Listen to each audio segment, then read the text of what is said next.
मेरा नाम अवंतिका है। मैं अपनी माँ के साथ हरियाणा में रहती थी। मेरा इस दुनिया में मेरी माँ के अलावा कोई भी नहीं है। मेरी माँ ही एक ऐसी औरत है जिन्होंने बचपन से लेकर अब तक मेरा साथ दिया, मेरा ख्याल रखा, वरना मेरे पिता ने सारी जिंदगी मेरा और मेरी माँ का जीना दुश्वार कर दिया था। मेरी माँ की शादी हरियाणा के ही रहने वाले संजीव कपूर से हुई थी, जो बदकिस्मती से मेरे पिता थे, जिन्होंने कभी ना तो मेरी माँ को अपनी पत्नी के रूप में एक्सेप्ट किया था और ना ही मुझे बेटी के रूप में एक्सेप्ट किया था। सुना है कि हर माता पिता के लिए अपनी औलाद सबसे ज्यादा प्यारी होती है। कुछ लोग ऐसे होते हैं जिन्हें भले ही किसी रिश्ते से मोहब्बत ना हो, लेकिन अपनी औलाद से बेहद मोहब्बत होती है। लेकिन मेरा मानना है कि ऐसा बिल्कुल भी सच नहीं है, क्योंकि मेरे पिता की भी तो मैं औलाद थी। उन्होंने क्यों मुझे कभी प्यार की नजर से नहीं देखा।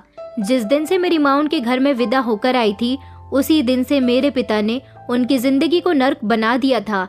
मेरी माँ 3 भाइयों की इकलौती बहन थी, बहुत सुंदर थी। उनसे गलती हो गई कि वो झारखंड से हरियाणा में नौकरी करने के लिए आई थी। उन्हें नौकरी करने का बहुत शौक था। उनके घर वालों ने उन्हें नौकरी करने की परमिशन नहीं दी, तो वो अपने घर से भाग गईं अपना सपना पूरा करने के लिए। लेकिन यहाँ आने के बाद उनके परिवार वालों ने उनसे सारे संबंध खत्म कर दिए, क्योंकि वो तो भले ही नौकरी करने के लिए हरियाणा आई थी, मगर उनके पूरे गांव में उनके परिवार की बहुत बेइज्जती हुई। लोग ये नहीं जानते थे कि मेरी माँ नौकरी करने के लिए हरियाणा चली आई है। लोग ये समझ रहे थे कि वो किसी लड़के के साथ गांव छोड़कर भाग गई है। कुछ समय के बाद जब मेरी माँ को नौकरी मिल गई और उन्होंने पैसा कमाना शुरू कर दिया, तो वो कुछ पैसे जमा करने के बाद अपने गांव वापस चली गई। उन्होंने जब वो पैसे अपने भाइयों को दिखाए, तो वहाँ सिवाय बेइज्जती के उन्हें कुछ भी नहीं मिला था, क्योंकि लड़की जब माता पिता की मर्जी के बिना घर छोड़कर चली जाती है, तब उनके पीछे उन पर क्या बीतती है, ये तो वही लोग बता सकते हैं। मेरी माँ नादान थी। उन्हें नहीं पता था कि उनकी नादानी उन पर इतनी भारी पड़ जाएगी। उनके गांव से उन्हें निकाल दिया गया था। मेरे नाना जी मेरी माँ से बहुत नाराज थे। उनका कहना था कि हमने सबसे बड़ी गलती तो तब की थी जब हमने तुम्हारी ख्वाहिश पूरी करने की खातिर तुम्हें शहर पढ़ने के लिए भेजा था। हम इस बात के सख्त खिलाफ हैं कि तुम शहर जाकर नौकरी करो, मगर तुमने हमारी एक न सुनी और हमारी इज्जत को रौंदते हुए घर से भाग गई। मेरी माँ ने रोते हुए बताया और उन सब से माफी मांगी कि मैंने कुछ नहीं किया, आप लोग गलत समझ रहे हो। मेरा किसी लड़के के साथ कोई संबंध नहीं है। मैं किसी के साथ शादी करने के लिए नहीं भागी थी, बल्कि मैं अपना सपना पूरा करने के लिए भागी थी। देखिए, मेरी नौकरी लग गई है और आपकी बेटी पैसा कमाने लगी है। नाना जी ने कहा कि अच्छा, हमने तुम्हारी बात पर यकीन कर लिया, लेकिन इस बात का क्या यकीन कि तुम गांव के लोगों को दिला सकती हो जो हमारे दिन रात बेइज्जती कर रहे हैं। ये बात सुनकर मेरी माँ खामोश हो गई थी। इस सब में कहीं न कहीं कसूरवार मेरी माँ के परिवार वाले थे, जो एक ऐसे गांव से बिलोंग करते थे जहां बेटियों को शिक्षा दिलवाना तो दूर, उन्हें घर से बाहर निकलने की परमिशन भी नहीं होती थी। फिर भी मेरे नाना जी गांव की सारी रस्मों रिवाज के खिलाफ जाकर मेरी माँ को शहर ले जाकर उनकी एजुकेशन कंप्लीट करवा चुके थे। गांव वाले इस बात पर भी काफी भड़कते थे और नाना जी को सावधान करते थे कि एक न एक दिन तुम्हारी बेटी तुम्हारी नाक जरूर कटवाएगी। नाना जी को लगा कि गांव के लोग जैसा उनसे हमेशा कहा करते थे, उनकी बेटी ने वो सब कुछ कर दिखाया और ये सब अब उनसे बर्दाश्त नहीं हो रहा था। इसीलिए उन्होंने अपनी बेटी को वापस वहीं जाने के लिए कहा जहां से अब वो आ रही थी। लेकिन मेरी माँ अपने परिवार वालों की सहमति के साथ यहाँ से जाना चाहती थी और वापस अपने परिवार वालों से कांटेक्ट रखना चाहती थी। लेकिन उनके परिवार वालों ने साफ साफ कह दिया कि हम तुमसे कोई संबंध नहीं रखना चाहते, तुम मर भी जाओ तो यहाँ वापस मत आना। मेरी माँ खामोशी से हरियाणा वापस आ गई थी। वो यहाँ नौकरी करने लगी थी, लेकिन अब उनको नौकरी करने में वो मज़ा नहीं आ रहा था जो मज़ा उन्हें ये सोचकर नौकरी करने में आ रहा था कि वो नौकरी करते करते जब काफ़ी पैसा इकट्ठा कर लेंगी और वो पैसे अपने परिवार वालों के हाथ पर जाकर रखेंगी, तो वो लोग उन्हें एक्सेप्ट कर लेंगे। लेकिन उनकी सोच ज़ाया हो चुकी थी। एक दिन मेरी माँ का सामना एक ऐसे इंसान से हुआ जो उनके साथ ही नौकरी करता था। वो थे मेरे पिता संजीव कपूर। मेरी माँ को मन ही मन मेरे पापा अच्छे लगने लगे थे और वो उनसे मोहब्बत करने लगी थी। एक दिन उन्होंने अपनी मोहब्बत का इजहार उनसे कर दिया था। मेरी माँ उसी कंपनी में बड़ी पोस्ट पर थी, जबकि पापा एक मामूली सी पोस्ट पर मामूली सी सैलरी पर काम किया करते थे। उन्होंने मेरी माँ का प्रपोजल एक्सेप्ट तो कर लिया था, लेकिन उनकी एक शर्त थी। उन्होंने कहा कि मैं जानता हूँ कि तुम इस शहर में अकेली हो, तुम्हारा ना कोई दोस्त है ना कोई रिश्तेदार है, तुम अकेली रहती हो। मैं तुम्हें सहारा देने के लिए तैयार हूँ, तुमसे शादी करने के लिए भी तैयार हूँ, लेकिन बदले में मुझे तुम्हारी पोस्ट चाहिए। माँ ये सब सुनकर काफी परेशान हुई थी, लेकिन फिर उन्होंने सोचा कि जब मेरे पापा उनको सहारा देने के लिए तैयार हैं, उन्हें किसी मर्द का सहारा मिल जाएगा तो उनका ख्याल रखेगा, उनके सुख दुख का साथी बनेगा, तो फिर उन्हें इस नौकरी की कोई ज़रूरत नहीं होगी। इसीलिए उन्होंने कंपनी के मालिक से बात करके अपनी पोस्ट अपने होने वाले पति को दिलवा दी थी और कुछ समय के बाद ही उन दोनों की शादी हो गई। माँ ने नौकरी करना छोड़ दिया था क्योंकि पापा ने उनको बोल दिया था कि मैं तुमसे कभी नौकरी नहीं करवाऊंगा, अब मैं कमाया करूंगा और तुम घर में रहोगी। पापा कभी इस दुनिया में उनकी 2 बहनों के अलावा कोई नहीं था। उनकी दोनों बहनों की शादी हो चुकी थी और वो अपने ससुराल में बिजी थी। मेरी माँ उनके छोटे से घर में विदा होकर आ गई थी। बस उसी दिन से पापा ने मेरी माँ की जिंदगी को बर्बाद करना शुरू कर दिया था। मेरी माँ और पापा की मुलाकात सिर्फ 1 महीने में हुई थी और इस 1 महीने में ही मेरी माँ को पापा से प्यार हो गया था और बात शादी तक आ गई थी। 1 महीने में कोई भला किसी को क्या और कैसे जान सकता है। मेरी माँ ने दोबारा से एक और गलती कर दी थी, जिसमें उन्होंने बहुत ही जल्दबाजी का फैसला किया था। शादी की पहली रात ही पापा शराब पीकर आ गए थे। दरअसल मेरे पापा ने अपनी जिंदगी का बहुत बड़ा हिस्सा अकेले और अपने माता पिता के बिना गुजारा था, इसलिए वो हर तरह की अय्याशी किया करते थे। जब वो शराब पीकर मेरी माँ के सामने आए तो ये सच्चाई उनको अच्छी नहीं लगी थी। उनका इस बात पर झगड़ा हो गया था, जिसकी वजह से माँ उन्हें अपने नजदीक तक नहीं आने दे रही थी। पापा शराब के नशे में धुत थे और अपनी नई नवेली दुल्हन के साथ उन्होंने शादी की पहली रात ही मारपीट शुरू कर दी थी और उनके साथ जबरदस्ती भी की। शादी की पहली रात ही जब मेरी माँ को अपने पति की हकीकत के बारे में पता चला तो वो बहुत रोई थी, लेकिन फिर क्या हो सकता था। उन्होंने सोचा कि शायद आने वाले समय में उनके पति सुधर जाएं, संभल जाएं, मगर ऐसा न हो सका। जब तक मेरे पापा होश में रहते तब तक बिल्कुल ठीक बात किया करते थे और तब तक उनका बिहेवियर भी माँ के साथ बिल्कुल ठीक होता था। लेकिन जैसे ही रात को वो ऑफिस से आने के बाद घर में दाखिल होते थे तो पूरे घर में शराब की बू बस जाती थी, जो मेरी माँ को बिल्कुल भी पसंद नहीं थी और इस बात पर उन दोनों का ही झगड़ा होता था। माँ कहती थी कि तुम शराब क्यों पीते हो और पापा नशे की हालत में मेरी माँ को गालियाँ देते थे, उनको मारते पीटते थे। बस इसी तरह से मेरी माँ की जिंदगी गुजरने लगी। वो चाहती तो उसी समय पापा को छोड़कर अपनी जिंदगी आगे बढ़ा सकती थी, लेकिन उन्होंने सोचा कि अब वो शादी के बंधन में बंध चुकी हैं, उनकी नौकरी भी हाथ से जा चुकी है, दूसरी जगह नौकरी करने में उन्हें काफी समय लगेगा। शुरू के कुछ दिनों तक तो उनकी सहेली ने उनका साथ दिया था जब वो यहाँ नौकरी करने के लिए आई थी, लेकिन अब उनकी शादी हो चुकी थी, इसलिए उनके दोस्त ने उन्हें सहारा देना छोड़ दिया। मगर किसी को ये नहीं पता था कि मेरी माँ ने शादी करके कितनी बड़ी गलती कर दी है। मेरी माँ जो भी काम कर रही थी वो गलत हो रहा था, इसलिए उन्होंने सोचा कि अब वो आगे कोई ऐसा कदम नहीं उठाएंगी जिससे उन्हें और ज्यादा मुश्किलों का सामना करना पड़े। जैसा भी हो रहा है उन्होंने होने दिया। शादी के कुछ दिनों बाद जल्द ही उन्हें माँ बनने की खुशखबरी मिल गई थी। ये खबर जब पापा को मिली तो उन्होंने माँ पर हाथ उठाना तब भी बंद नहीं किया था, लेकिन माँ अपना बचाव खुद ही किया करती थी, क्योंकि वो चाहती थी कि उनके पेट में जो बच्चा पल रहा है वो जन्म ले और उनका सहारा बने, उनका साथी बने। लेकिन तब तक उन्हें बहुत सारी मुश्किलों का सामना करना था।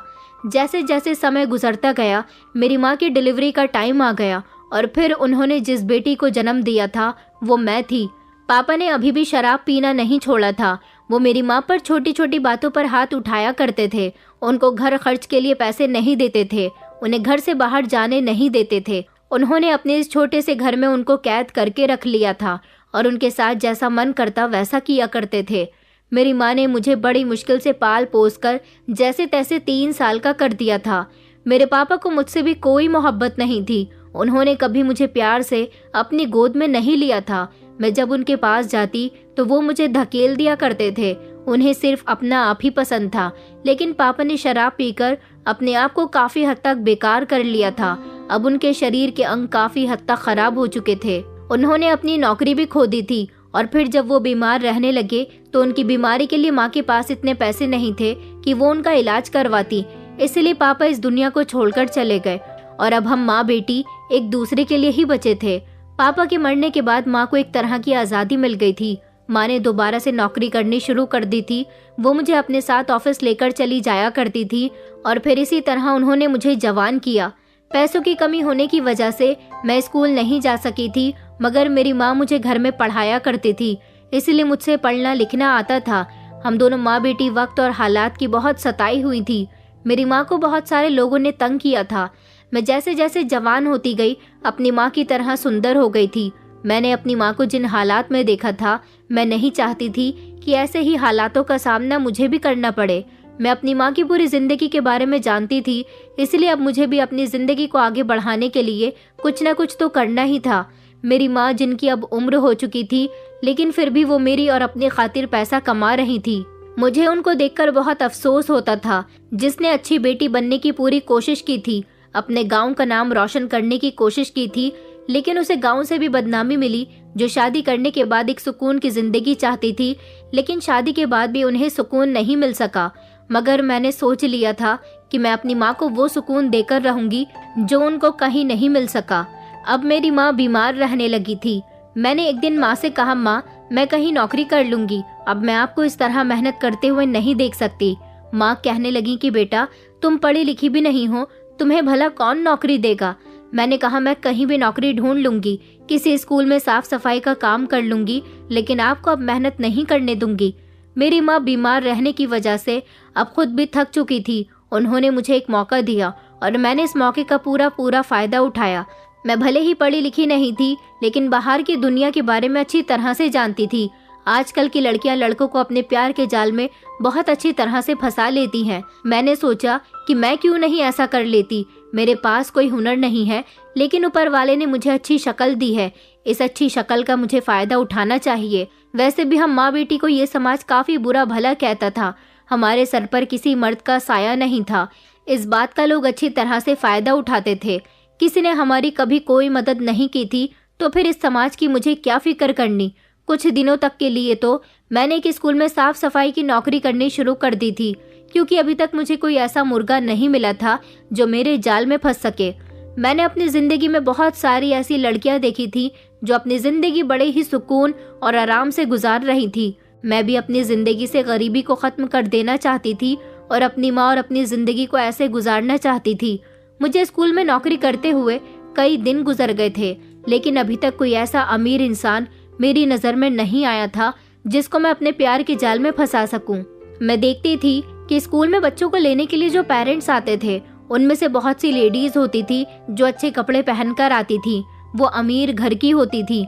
उनको देख देख कर मेरा दिल ललचाया करता था कि मैं भी अच्छे कपड़े पहना करूं, लेकिन मेरे पास तो इतने पैसे ही नहीं थे कि मैं अपनी माँ का इलाज करती या अपने शौक पूरे करती। फिर मैंने सोचा कि शायद मेरी खूबसूरती मेरे इन मेले कुचेले और फटे पुराने कपड़ों में दबकर रह गई है। मुझे अपनी इस खूबसूरती को उभारना होगा, अपना गेटअप चेंज करना होगा, तभी तो लोग मुझे देखेंगे और मेरे पीछे आएंगे। मैंने ऐसा ही किया। महीना पूरा होते ही जब मुझे मेरे काम की सैलरी दी गई, तो मैंने सबसे पहले बाजार जाकर उन पैसों से अपने लिए अच्छे कपड़े खरीदे थे, थोड़ा मेकअप खरीदा था और अच्छे जूते खरीदे थे जिनको पहनकर मैं सुंदर लग सकूं।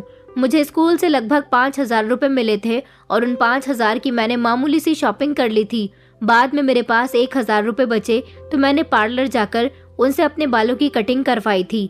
मैं खामोशी से सारा सामान लेकर घर के अंदर दाखिल हुई और कमरा बंद करके खरीदा हुआ सारा सामान पहनकर अच्छी तरह से तैयार हो गई। मैंने खुद को आईने में देखा तो मैं खुद को पहचान नहीं पा रही थी। मैं इतनी सुंदर लग रही थी कि मुझे पक्का यकीन था कि कोई ना कोई लड़का मुझ पर जरूर फिदा हो जाएगा। मैं तैयार होकर जब अपनी माँ के सामने आई तो मेरी माँ की आंखें फटी की फटी रह गई थी। वो कहने लगी कि तुमने अपनी क्या हालत बनाई हुई है और ये सारा सामान तुम्हारे पास कहाँ से आया। मैंने अपनी माँ के कंधों पर हाथ रखते हुए कहा कि माँ, मैं अच्छी लग रही हूँ ना। माँ कहने लगी, लेकिन बेटा, आज तो तुम्हें पैसे मिलने वाले थे, क्या तुमने ये कपड़े और जूते उन्हीं पैसों से खरीदे हैं? और तुमने अपने बालों की ये क्या हालत बनाई हुई है? तुमने अपने इतने सुंदर बाल इतने छोटे क्यों करवा लिए? मैंने कहा, माँ, ये सब मैंने सुंदर दिखने के लिए किया है। मेरी माँ मेरी बात को समझ नहीं पाई थी। मैंने उनको बताया कि आखिर इस समाज ने हमें दिया ही क्या है। आप नौकरी करती हो तो ये पूरा मोहल्ला आपको बुरा भला कहता है, लोग आपको गलत समझते हैं, साथ ही साथ आपकी बेटी को भी गलत समझते हैं। जब दुनिया हमें गलत समझती ही है तो फिर अब हम गलत तरीके से ही पैसा कमाएंगे। माँ मेरी तरफ चौंक कर देखने लगी, कहने लगी, तुम क्या कह रही हो? तुम्हारा क्या मतलब है? मैंने कहा, माँ, बस अब बहुत हो गया। मैं अब कुछ ऐसा करना चाहती हूँ जिससे हम लोग आराम और सुकून की ज़िंदगी गुजार सकें। माँ कहने लगी कि बेटा, मेरी कुछ समझ नहीं आ रहा, तुम क्या कह रही हो। मैंने माँ को बिस्तर पर बैठाया और कहा कि बस अब आप देखो कि आपकी बेटी कैसे आपके दिन बदलती है। मेरी माँ अब ज्यादातर घर में ही रहने लगी थी। मेरे पास एक मल्टीमीडिया मोबाइल था जो मुझे माँ ने दिया था जब वो नौकरी पर जाती थी। अब ये मोबाइल मेरे काम आने वाला था। मैंने मोहल्ले के 2-3 लड़कों पर अपनी नजर रखनी शुरू की, उनको पटाया और उनको अपना मोबाइल नंबर दे दिया था और अब मैं उनके साथ टाइम पास करने के लिए बातें करने लगी थी। अगर मुझे कोई लड़का मिलने के लिए बुलाता तो मैं वही कपड़े पहनकर चली जाती थी। इस तरह मैं उनसे खूब प्यार भरी बातें करती और उनसे अच्छे अच्छे गिफ्ट बटोरती थी। उन्हें अपनी गरीबी का रोना रोकर उनसे पैसे भी ले लिया करती थी। मेरी सुंदरता को देखकर आसानी से लड़के मेरे खूबसूरती के दीवाने हो गए थे। मुझ पर अब हमारे मोहल्ले के ही नहीं बल्कि मैं जहाँ भी जाती लड़के मुझे नजर उठा उठा कर देखते थे और मैं आसानी से उनको अपने प्यार के जाल में फंसा लिया करती थी। अभी तक तो मुझे कोई ऐसा अमीर लड़का नहीं मिला था जिससे मेरे हाथ में एक ही बार में ढेर सारे पैसे आ जाएं और जो अमीर होने के साथ साथ बेवकूफ़ भी हो।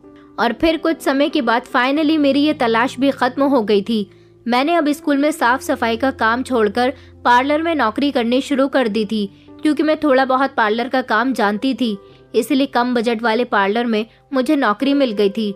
पार्लर से निकलते समय एक दिन मेरी मुलाकात विहान नाम के एक लड़के से हुई जो पार्लर आते जाते मुझे देखता रहता था। लेकिन उस दिन वो मेरे लिए अपनी बड़ी गाड़ी लेकर आया था। उसने मुझे लिफ्ट देने की कोशिश की। कहने लगा, मैं काफी दिनों से आपको यहाँ आते जाते देख रहा हूँ, आप मुझे अच्छी लगने लगी हो, क्या आप मेरे साथ कॉफी पीने के लिए चल सकती हो। मैंने एक ही बार में न इधर देखा न उधर और फौरन ही उसके इस ऑफर को एक्सेप्ट कर लिया, क्योंकि मुझे ऐसे लड़की की तो ना जाने कब से तलाश थी। मैं उसके साथ कॉफी पीने के लिए कैफे में चली गई थी। वहाँ हम दोनों के बीच ढेर सारी बातें हुई। मुझे तो पता भी नहीं था कि कई दिनों से वो मेरी खूबसूरती के पीछे दीवाना था। मुझे यहाँ पार्लर से निकलते बढ़ते देखता रहता था और कई दिनों से मुझसे बात करने की कोशिश कर रहा था। मैं अब उसके अफेयर में आ चुकी थी, मगर वो बड़ा ही कंजूस लड़का था, मुझ पर कोई खर्च करता ही नहीं था। मैंने उस पर ब्रेक लगा लिया और आइंदा के लिए समझदारी करने का फैसला किया। विहान के साथ कुछ दिन अफेयर में रहने के बाद ही मैं समझ चुकी थी कि वो कितना बेवकूफ़ है, लेकिन अमीर है। वो अपने पिता का बड़ा बेटा था। उसके पास रिश्तों के नाम पर सिर्फ एक छोटे भाई के अलावा कोई नहीं था। माँ भी इस दुनिया को छोड़कर जा चुकी थी। उसका छोटा भाई लंदन में पढ़ाई करने के लिए गया हुआ था। कुछ दिनों के बाद उसके पिता का भी देहांत हो गया, तो वो मेरे और ज़्यादा क्लोज आने लगा था, क्योंकि वो मुझसे सच्ची मोहब्बत करने लगा था और मुझे इतनी कीमती कीमती तोहफे दिया करता था कि मेरी आंखें फैल जाया करती थी। वो मुझसे मोहब्बत की खातिर अब मेरी हर ख्वाहिश पूरी कर रहा था, क्योंकि अब वो अपने बड़े से बंगले में अकेला रह चुका था। मैं उससे कोई मोहब्बत नहीं करती थी, मुझे तो सिर्फ उसकी जायदाद चाहिए थी। ये काम मेरे लिए बहुत आसान हो चुका था। उसे अपनी मोहब्बत में अच्छी तरह से गिरफ्तार करके मैं उसकी सारी जायदाद हथिया सकती थी। मैंने धीरे धीरे विहान को शीशे में उतारना शुरू कर दिया था और विहान भी मेरी मोहब्बत के जाल में फंसने लगा था। मेरा सबसे पहला मकसद तो एक अच्छे एरिया में बड़ा सा घर था। इसके लिए भी मैंने एक अच्छी प्लानिंग कर रखी थी। मैंने अपनी माँ को इस बारे में सब कुछ बता दिया था कि मैं क्या चाहती हूँ और क्या कर रही हूँ। मेरी माँ मेरी बातें सुनने के बाद मेरे साथ शामिल हो गई थी, क्योंकि मेरी माँ भी तो अपनी जिंदगी में सुकून चाहती थी। इसलिए वो खुशी खुशी वही सब करने लगी जो मैं कहती गई। मैंने अपनी एक दोस्त की मदद से एक सरकारी अस्पताल में अपनी माँ को भर्ती करवा दिया और 1 हफ्ते तक विहान से नहीं मिली और ना ही उसका फ़ोन उठाया और ना ही पार्लर गई। विहान तो इस 1 हफ्ते में पागल ही हो गया था और सिर्फ एक ही हफ्ते में उसने 100-200 चक्कर मेरे घर के लगा लिए थे, जहाँ पर उसे लगातार ताला नजर आया था। विहान को समझ नहीं आ रहा था कि वो किस तरह मेरा पता लगाए। उसने मेरे पड़ोसियों से पूछा तो उन्होंने उसे अस्पताल के बारे में बता दिया था। ये सुनकर विहान के ही होश उड़ गए थे। वो गाड़ी भगाता हुआ वहां से निकल आया था, क्योंकि जिस जगह हमारा घर था वो बहुत गंदी सी बस्ती थी, जहां पर जगह जगह कूड़ा करकट पड़ा रहता था। ये सब देखकर विहान को उल्टी आने लगी थी, लेकिन मुझ तक पहुंचने के लिए उसने सब कुछ बर्दाश्त किया और नर्स के बताए हुए रास्ते से वो उस वार्ड तक आ गया जहां मेरी माँ एडमिट थी। मुझे भी उसके आने का पता चल गया था, इसलिए मैंने एक्टिंग करनी शुरू कर दी थी और अपनी आंखों में आंसू उतार लिए थे।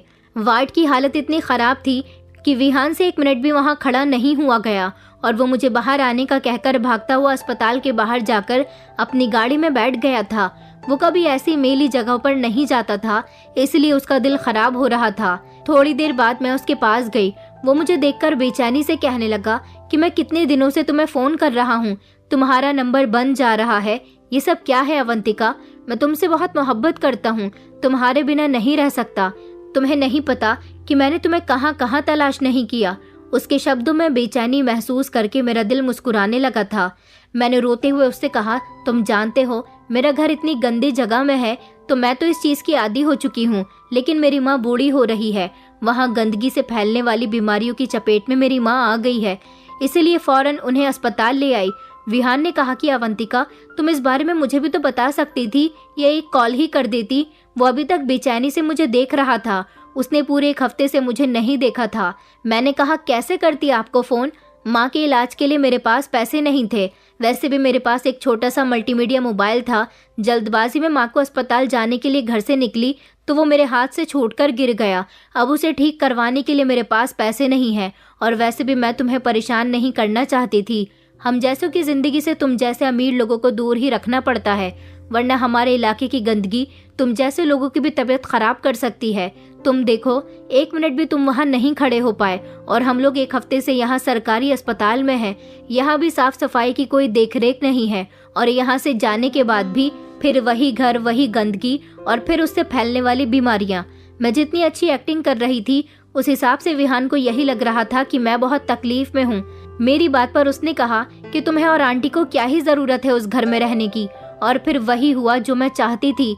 विहान ने हमें एक घर लेकर दे दिया, जो छोटा तो जरूर था लेकिन बेहद सुंदर था और अच्छे एरिया में था। मैंने बहुत मना भी किया था ताकि वो मुझे लालची न समझे, और इस तरह बिना कुछ किए ही हमें एक अच्छे इलाके में घर मिल गया था। मेरा और मेरी माँ की खुशी का तो कोई ठिकाना ही नहीं था। हमारे सपनों का घर हमें मिल चुका था, लेकिन अभी भी मुझे बहुत कुछ चाहिए था, और मैं धीरे धीरे विहान से अपनी ख्वाहिशें पूरी करने के तरीके ढूंढ चुकी थी। घर के बाद मेरा अगला मकसद बड़ी सी गाड़ी लेने का था। मैं ज्यादातर ऑटो से ही आना जाना करती थी, जिस पर मेरे काफी सारे पैसे खर्च होते थे, और मुझे अब पार्लर में जॉब भी नहीं करनी थी। इसके लिए भी मैंने एक प्लान बनाया। अब की बार मैं खुद बीमार हो गई, और ये खबर माँ ने खुद फोन करके विहान को बता दी कि बेटा जल्दी से घर आ जाओ, अवंतिका की तबीयत ठीक नहीं है। विहान दौड़ा दौड़ा मेरे घर तक पहुंचा था। मैंने उसे बताया कि पार्लर में अचानक मेरी तबीयत खराब हो गई।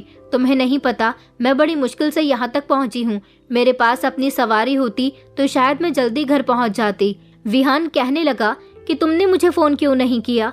फिर मैंने उसे दोबारा से याद दिलाया कि मेरे पास मोबाइल नहीं है। वो बेहद अफसोसमंद हुआ था। उसने मुझे अपनी ही एक गाड़ी गिफ्ट कर दी और एक बढ़िया सा महंगा स्मार्टफोन भी खरीद कर दिया, और अब वो पूरी तरह से मेरी और मेरी माँ की जिम्मेदारियाँ उठा रहा था।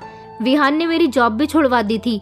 उसने कहा था कि अब मैं तुम्हारा और आंटी का ख्याल रखूंगा, तुम्हें नौकरी करने की कोई ज़रूरत नहीं है। और फिर वही हुआ, हमेशा की तरह जो मैं चाहती थी। अब मैं और माँ उसके सुंदर से घर में अपनी एक अच्छी जिंदगी गुजार रहे थे। हम दोनों को पैसा कमाने की भी कोई ज़रूरत नहीं थी। घर बैठे हमें सब कुछ मिल रहा था। मैं और माँ इतना खुश थे कि जिसकी हद नहीं थी। अब मैं अपने सारे सपने विहान के थ्रू पूरे कर चुकी थी, और धीरे धीरे मैं अलग अलग बहानों से उससे बहुत सारी कीमती चीज़ें वसूल कर चुकी थी। जब से वो मेरी ज़िंदगी में आया था, मुझे इधर उधर के लड़कों से बात करने की फुर्सत ही नहीं थी। मैंने अपना पुराना नंबर बंद कर दिया था और उन लड़कों से अपना पीछा छुड़ा लिया था, और अब मेरा एरिया भी बदल चुका था।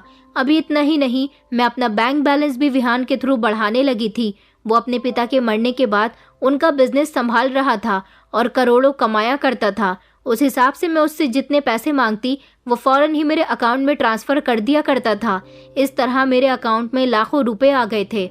माँ के पास भी सोने चांदी के जेवर इकट्ठे हो चुके थे। ये जिंदगी मेरी माँ को भी बहुत अच्छी लग रही थी, और वो मेरे इस काम पर गर्व महसूस कर रही थी। उन्होंने मुझसे कहा कि बेटा, मुझे तुम पर गर्व होता है। अगर मैंने पहले ये तरीका आजमाया होता तो मैं पहले वो सब कुछ बर्दाश्त न करती जिसने मुझे बेहद तकलीफ दी है। विहान अब मेरे साथ शादी करना चाहता था, लेकिन मैं शादी की बात पर उसे टाल दिया करती थी और उसे लूट रही थी।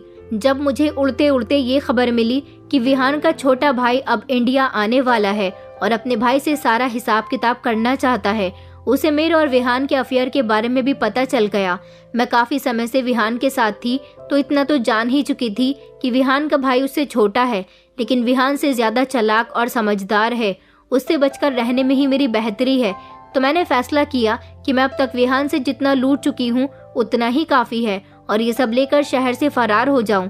विहान के आने से पहले पहले ही मैं उसका दिया हुआ घर, गाड़ी और कुछ फ्लैट्स जो उसने मुझे गिफ्ट किए थे और मेरे नाम कर दिए थे, वो सब भी मैं बेचकर बिना विहान को बताए अपनी माँ को लेकर शहर छोड़ चुकी थी। पीछे मुझे पागलों की तरह प्यार करने वाले विहान का क्या होगा ये मैं नहीं जानना चाहती थी, क्योंकि मुझे विहान से बिल्कुल भी मोहब्बत नहीं थी। मुझे जिस चीज से मोहब्बत थी मैं उसे विहान से ले चुकी थी। इस तरह मैं अपना रास्ता पकड़कर अपनी माँ को लेकर चली गई। दूसरे शहर जाकर मैंने अच्छा सा घर और गाड़ी दोबारा ली। यहाँ आकर मैंने एक नए लड़के को फंसा लिया, क्योंकि अब मुझे सिर्फ चाले चलना और लोगों को लूटना आता था। इसके अलावा मैं कोई दूसरा काम तो नहीं कर सकती थी। वो लड़का मेरे घर के पास ही रहता था और काफी अमीर था, लेकिन वो यहाँ का नहीं था, वो विदेश का रहने वाला था। यहाँ उसका अपना घर था। जब वो इंडिया आया करता था तो वो यहाँ अपने घर में ठहर जाया करता था, लेकिन उसकी फैमिली विदेश में ही रहती थी। उसका बिजनेस भी यहाँ पर था। वो ज्यादातर यहाँ अपने बिजनेस के सिलसिले में ही आया करता था। मैंने उसके बारे में सारी जानकारी निकाली थी। मैंने अंदाजा लगा लिया था कि जब उसका यहाँ इतना बड़ा बिजनेस है तो विदेश में कितना बड़ा बिजनेस होगा। मैंने जल्द से जल्द अपना और अपनी माँ का वीजा तैयार करवाया और मैं उस लड़के के पीछे पीछे लंदन जा पहुंची। अभी मुझे पैसों की कोई तंगी नहीं हो रही थी। इस बार मैंने शादी करने के बारे में भी सोचा था। मैंने सोचा कि अगर मैं इस लड़के के साथ शादी कर लूं तो मुझे लंदन की नेशनैलिटी मिल जाएगी, बल्कि पैसों में भी मुनाफा हो जाएगा। मैंने उस लड़के लकी के पीछे लगना शुरू कर दिया था। मैं जब उससे इस तरह से टकराई कि मैं बहुत ही मासूम और नादान हूँ, जैसे उसे जानते ही नहीं हूँ। पहली बार के ही टकराने पर वो मुझे देखता का देखता रह गया था और मेरे खूबसूरती का दीवाना हो गया था।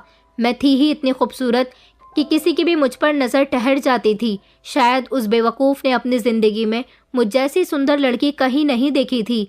इसके बाद हम दोनों की नज़दीकियाँ बढ़ने लगी और फिर धीरे धीरे बात मोहब्बत तक जा पहुँची।